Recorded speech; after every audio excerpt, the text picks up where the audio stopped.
வீட்டில் பூஜை அறையில் எப்பொழுதுமே தண்ணீரை நம்ம பயன்படுத்துவோம். தீர்த்தம் இல்லாத பூஜைகளே கிடையாது அப்படிங்கிற ஒரு வழக்கம் இருக்குது.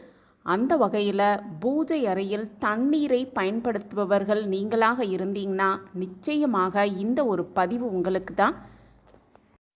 செல்வம் பெருகணும் அப்படின்னாலும் பண மழை பொழியணும் அப்படின்னாலும் வைக்கும் தண்ணீரில் இந்த ஒரு பொருளை சேர்த்தாலே போதும் செல்வம் பெருகும் அப்படிங்கிறத பற்றி இந்த பதிவில் நம்ம தெரிஞ்சுக்கலாம்.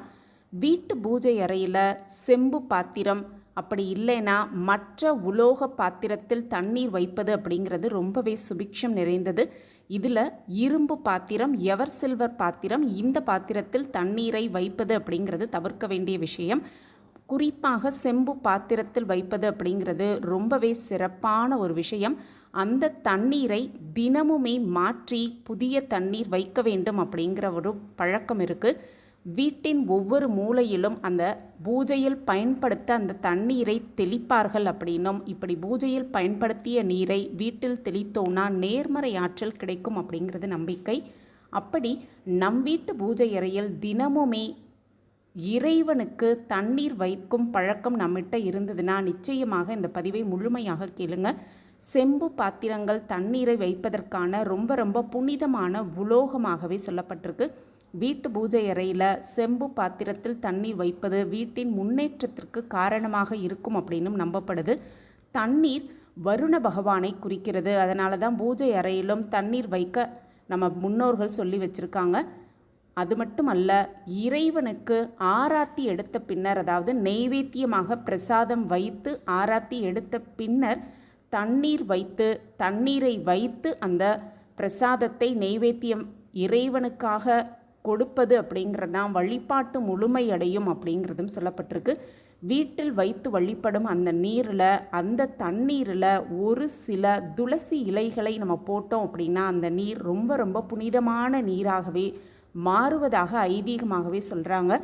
இந்த நீர் ஒரு புனித நதியின் நீரை போல புனிதமாகவே மாறப்படுது. அதனால தான் நம்ம வீட்டு பூஜை அறையில் தண்ணீர் வைத்து வழிபடும் பழக்கம் இருப்பவர்கள் கண்டிப்பாக அந்த தண்ணீரில், அதுவும் செம்பு பாத்திரத்தில் வைக்கும் அந்த நீரில் ஒரு சில துளசி இலைகளை போட்டு வைப்பது அப்படிங்கிறது மிக மிக ஒரு முக்கியமான விஷயமாகவே சொல்லப்பட்டிருக்கு. வழிபாட்டு தலத்தில் வைக்கப்படும் நீர் அப்படிங்கிறது செழிப்பின் அடையாளமாகவே பார்க்கப்படுது. அதே போல் நம் வீட்டு பூஜை அறையில் வைக்கும் அந்த நீரை நோக்கி நேர்மறை ஆற்றல் ஈர்க்கப்படுவதாகவே சொல்லப்பட்டிருக்கு. இது மனதை அமைதிப்படுத்தவும் ரொம்பவே உதவி செய்யுது.